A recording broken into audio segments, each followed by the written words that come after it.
Hello,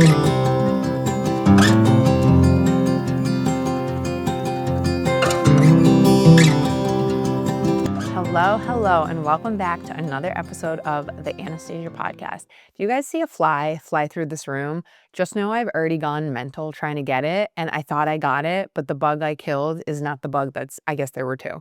So we have entered that season of the year where if you leave a door open for 1 second too long, houseflies fly in and they stay and they have like a little bit too much energy. They haven't slowed down yet with the very cold weather. So it's super hard to get them. And our dog, actually, who's now leaving, thank you, he just interrupted my whole first recording. Anytime we whip them, he goes a little crazy and gets excited, so it's a whole thing. This bug is like literally gonna kill me. It's just, no, it's not. It's fine. All right, I thought I got it, but I did not. But I can't see it. But you know when you think you hit a fly and you're like, did I injure it?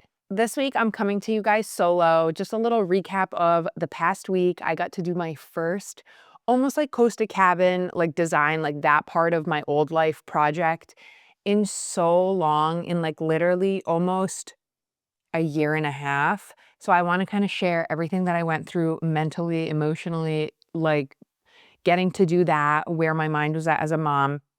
This podcast isn't going to be too long. I'm going to try to make it a fast one, but I do have some exciting things coming up. One of my best friends just bought a house in Florida, which is huge. And she lives here. This has been like a dream of hers for such a long time. So before she goes, like she's going to be doing dual living like there and here. But I want to interview her and kind of share like her story about dreaming and persevering and like continuing working after the things on your heart, even when reality around you feels like it's not going to happen, how will it ever work out, etc. Like I want to almost share her journey as like a journey of hope. So we have to get that recorded before she goes down to Florida for the rest of the winter. And then I have a few guests lined up that I'm trying to, now that I got this like little bit of project done, I have to get better at organizing. Look at Noli's handprint.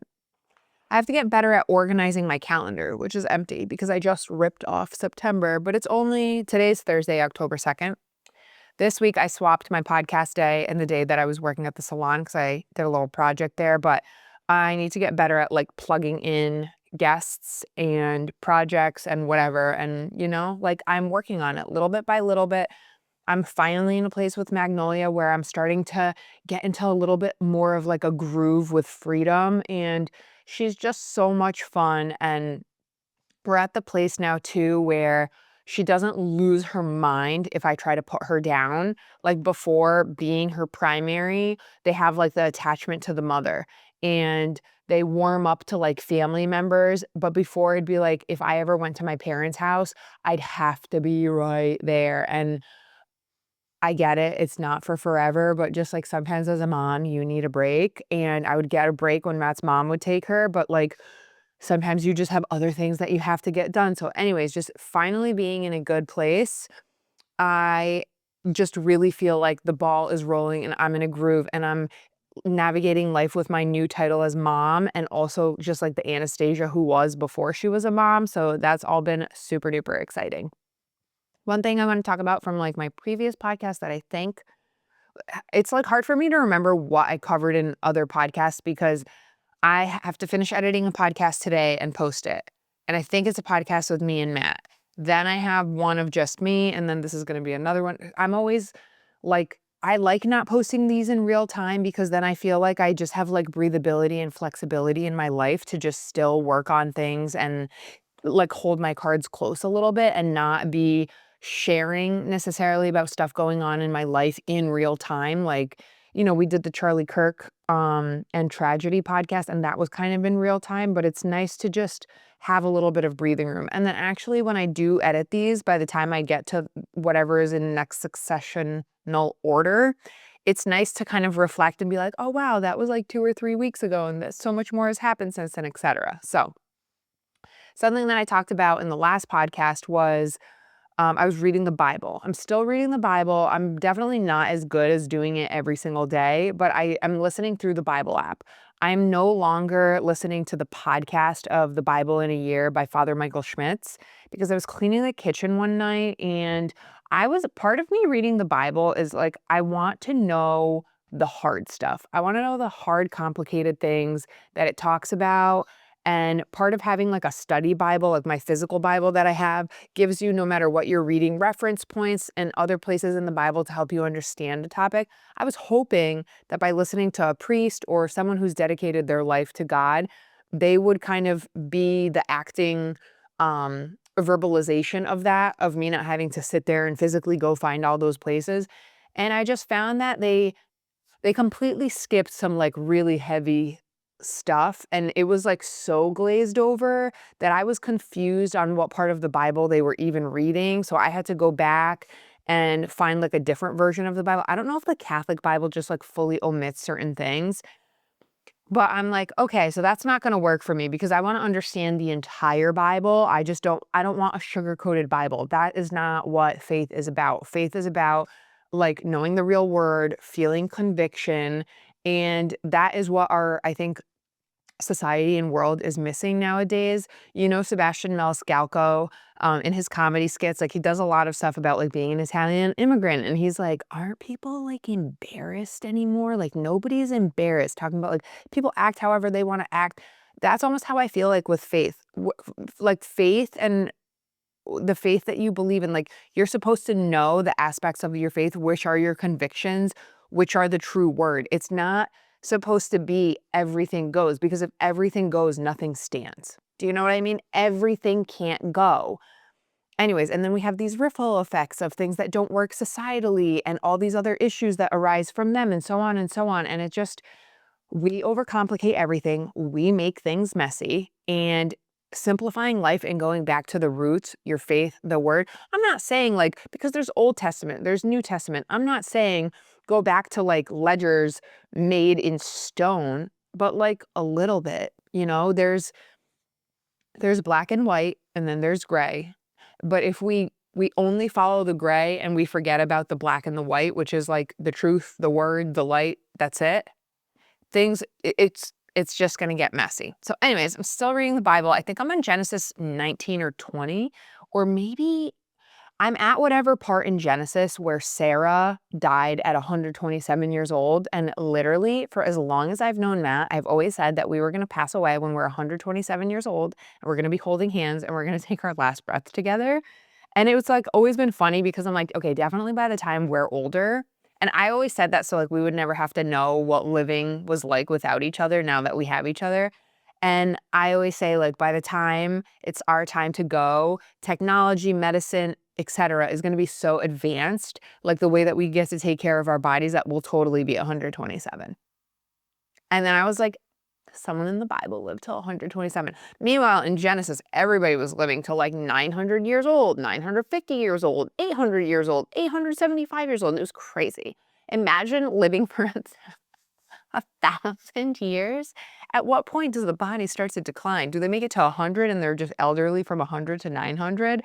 I have a lot of questions about Genesis, but anyways, we keep moving forward. Because anytime I see anything online that talks about like God-giving provisions, like do not fear, like I have equipped you with strength, I like all these things, those are in the later chunks of the Bible, Proverbs, Psalms, like all these other areas that I'm like, okay, I want to get to that stuff too, because right now I'm just still in the story, not stories, but stories and histories and etc. So anyways, that's just that about reading the Bible. Next, I guess like something that I wrote down, like as the week goes on, if I ever am finding myself really thinking about a theme or a topic, I try to write it down. And then when I sit down and I make notes about what I want to cover in the podcast, I'll open up that app on my phone, like the notes app, and I'll kind of review. And I'm like, all right, what do I have? And something I was thinking about was the enemy doesn't attack you where you're strong. Like if the enemy, meaning not God, okay?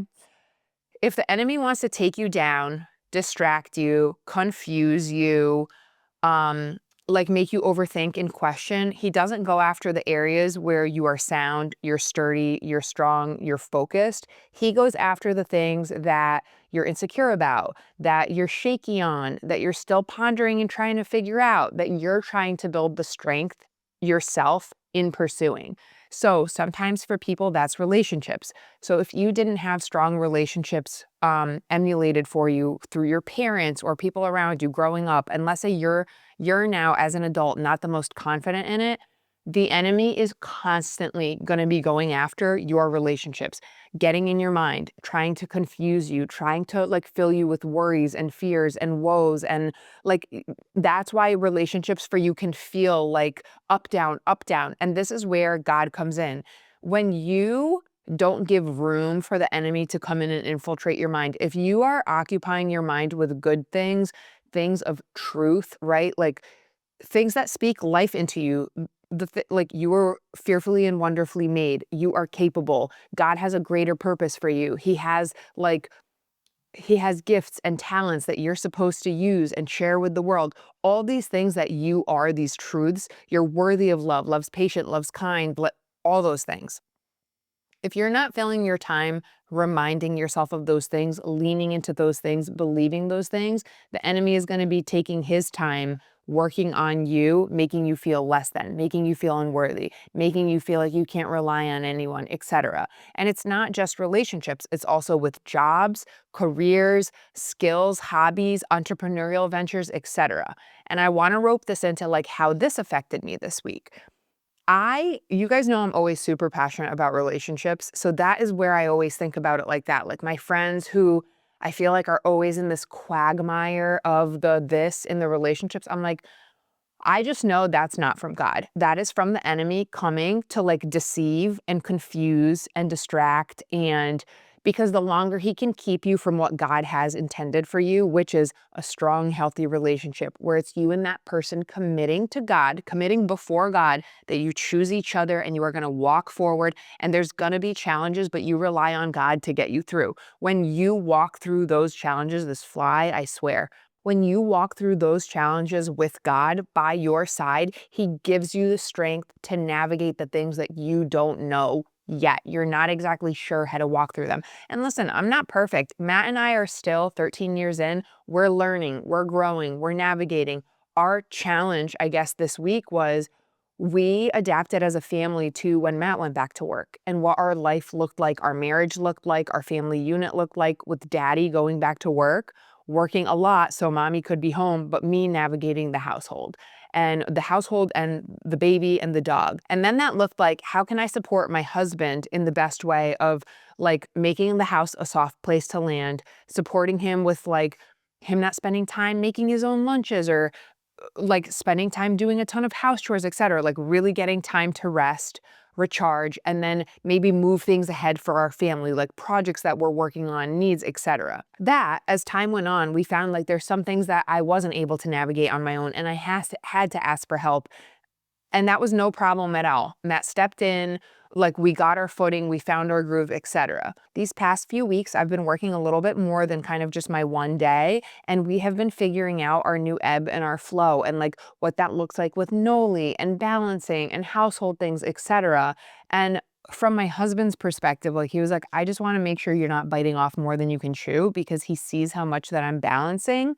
And I'm like, yes, but at the same time, like, because Matt looks at things from analytical perspectives and he is the primary earner in our family. So he is just like, okay, this is what our family needs. This is how much I'm going to apply myself, etc. He's like also taking into account that for me, work is not just work. It is fulfilling on another level that I did not get to have for so long. So we are just finding our new balance. With finding that new balance, it's putting God first and then like holding our relationship in a steady place and remembering that it's us two together working through like navigating something new. It's not him against me against him, etc. So anyways, that is just something that I was thinking about this week. And that same concept of the enemy does not attack you where you are strong, he attacks you where you're weak. This was my first time I got to do like a creative design project in about a year and a half, down to like brainstorming what I wanted a space to look like, down to the details of like paint colors, accent colors, custom building shelves, measuring, height lines, sight lines, new tools, gadgets, nails. Like it was so much. And it required me to like do so much organization, proactive planning, like foreseeing in so many things, being extremely efficient with my time, um, like really leaning in on time management, asking for help, accepting help that was offered, etc., etc. I will say, because this was new territory for me, right? Now, like doing all this design and executing a project was not new territory for me, but doing it while now being a mom and having the weight of a responsibility like that and not wanting to fall behind on just being a good wife, mother, friend, etc. I like the enemy creeps in and is like, what you're doing is stupid. This doesn't matter. What makes you think you could do this? This is a one-time thing. And I'm like, wow. Like, I just had to replace that with God. And I had to lean into like, this part of me existed before, and this part of me will have plenty of time to exist post. There was a season of time, and I am still in it, where my child, for her development, for her lifelong success of understanding like relationship building, security, etc., children need to have that time to have a caregiver bond. The first 6 months, babies need their mother. Babies need their mother. There's not hard statistics on it in terms of like a baby needs to spend 98% of its time with its mom, but there's like general like month timelines. It's called developing secure attachment styles, and an infant needs from 0 to 6 months with mom. Like it needs your response time to the baby helps them develop true reliance and trust and like, okay, someone is there and they're coming for me. From 6 months to 12 months, as the baby starts to explore more, that continues to evolve, whereas they're slowly discovering the world around them, they need their most trusted, secure attachment, their mom or whoever their caregiver is, like adopted mother, foster parent, etc., there, because that is how they are learning to like, it's almost like one hand safely on something and they're going out to the world and figuring it out. Then from 1 month to, I'm sorry, from 1 year to 2 years, there's a whole nother phase of that. And then because they develop this whole resistance, they push back on like, I can do it myself. And it's your job to then safely guide them through those things and be a part of it, but not overly control them, like give them a sense of independence. And then that continues on from 2 to 3 years. The statistics are if you get those first 3 years right, you are setting your child up for lifelong confidence and success. And that entails your child understanding how to want to go after things that they desire in their hearts, believing in themselves that they can pursue these things. It literally is the difference between your child sitting on a therapist's couch for their whole life questioning, what about this? What went wrong here? This memory, that, etc., to your child being able to figure it out, being a self-starter and going and getting it. I want to say something about this because I don't know all the answers. I'm still a first-time mom. I remember when I met my husband, I was like so many times in just how Matt was self-motivated, I'd be like, wow, this must be what like positive parenting does. Because I'm not saying my parents got it wrong in our first 3 years. I'm saying my parents had a lot going on. They didn't have the resources we have now available to us to understand raising kids.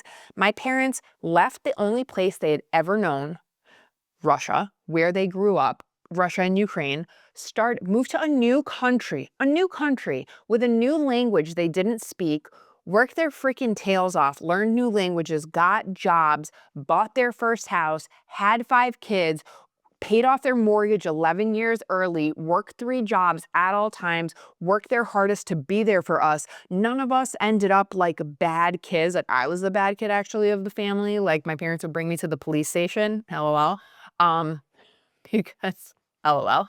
Anyways, but in hindsight, looking back, seeing that my parents were juggling so much more than just getting to be there and raise us in just like simplified capacities for all of our delicate first 3 years, I am noticing where we question certain things. And then, like for me specifically, the birth order of me and my siblings, after I had Magnolia, I was talking to my mom And I was like, okay, kind of understanding when my sister was born, how many years later, like, my mom got pregnant with me and then had me. Then, like, the gap between me and my brother Peter, I think, is like 6 years.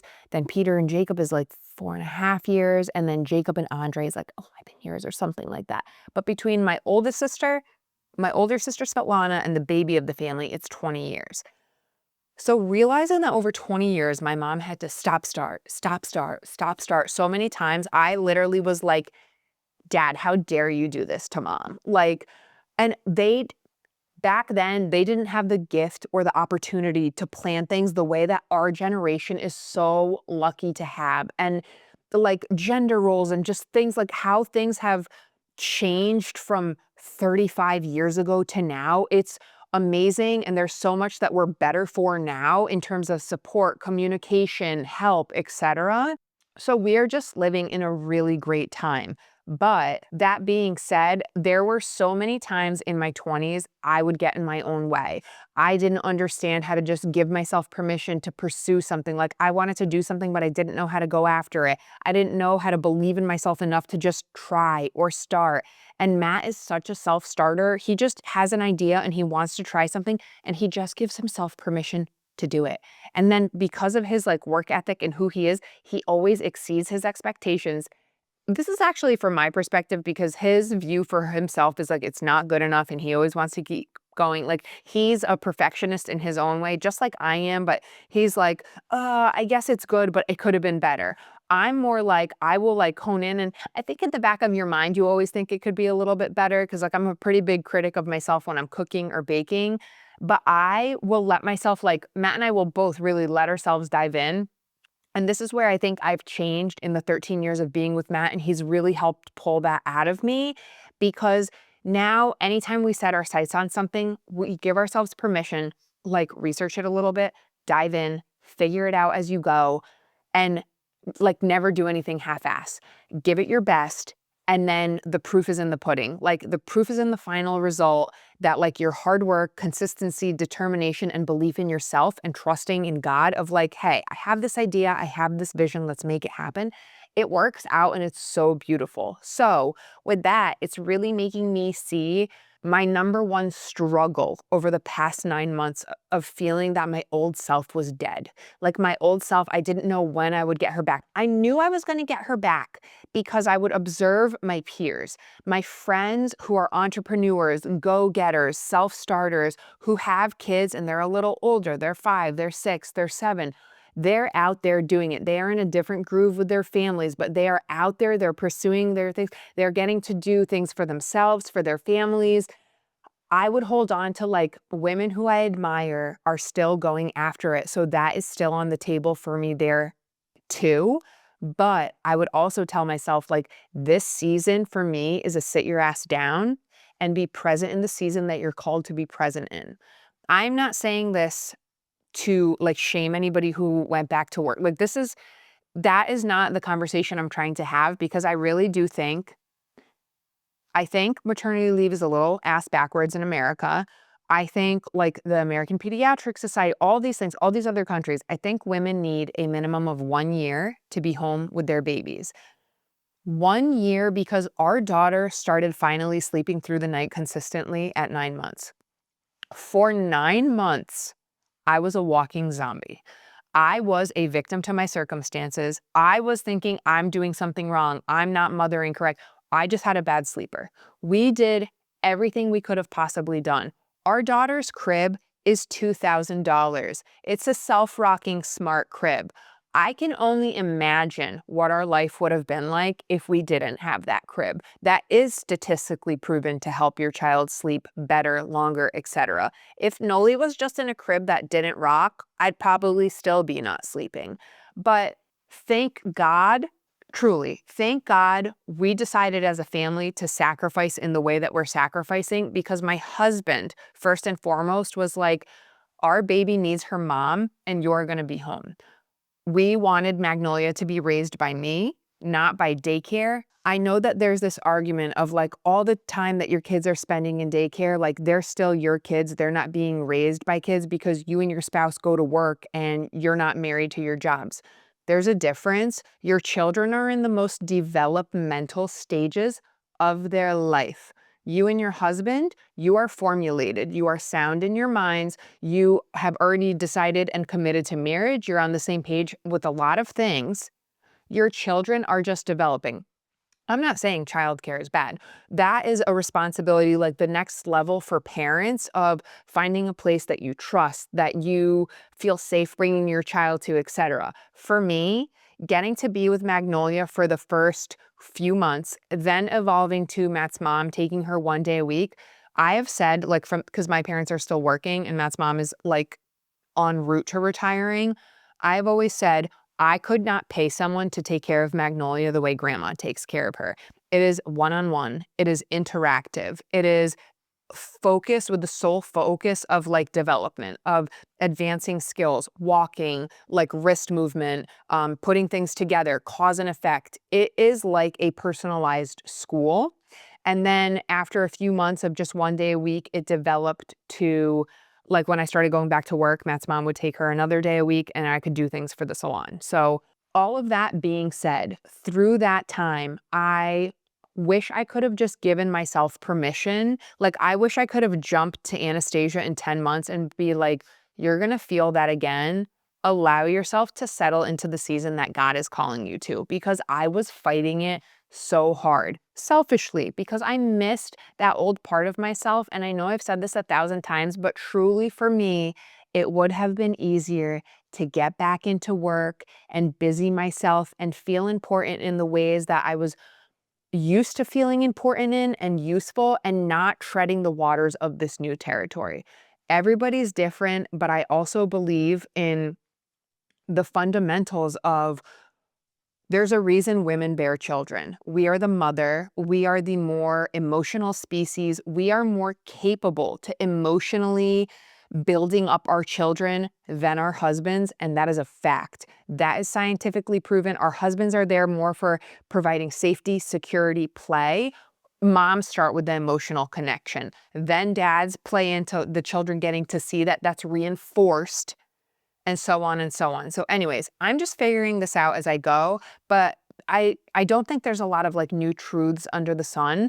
I think societally we're trying to push to get away from like archaic ways of parenting or whatever, but I actually think that a lot of it is just getting back to the basics and simplifying it. And with that, if we had the opportunity to give mothers a year of maternity leave, that takes so much pressure off of like, you know, that working part of your brain that likes to feel useful, productive, contributing on another level, developmental level as an adult, it's still there waiting for you. And in 12 months, once you've, especially with your first kid, that transition from no kid to one kid, once you go through that, like the most transitionary experience of your life, maybe your second kid, you're going to feel a lot more ready and sound at like 6 months, 9 months. And then you'll get to really enjoy what like being a mom of two looks like from 6 months to 12 months, knowing your job is still waiting there for you, etc.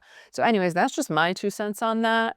Um, and you know what? Us having differences of opinions and different ways that I think we'd want to approach things, that's what makes the world go round. I think no one size fits all idea is the perfect solution, but I think just continuing having conversations open is important, because it really makes us see things from different perspectives. And just I think the heart of it is we just all strive to want to live life beautifully and fully and not mess up our kids. Am I right? So anyways, I think that is about it. This is going to be probably my shortest podcast ever.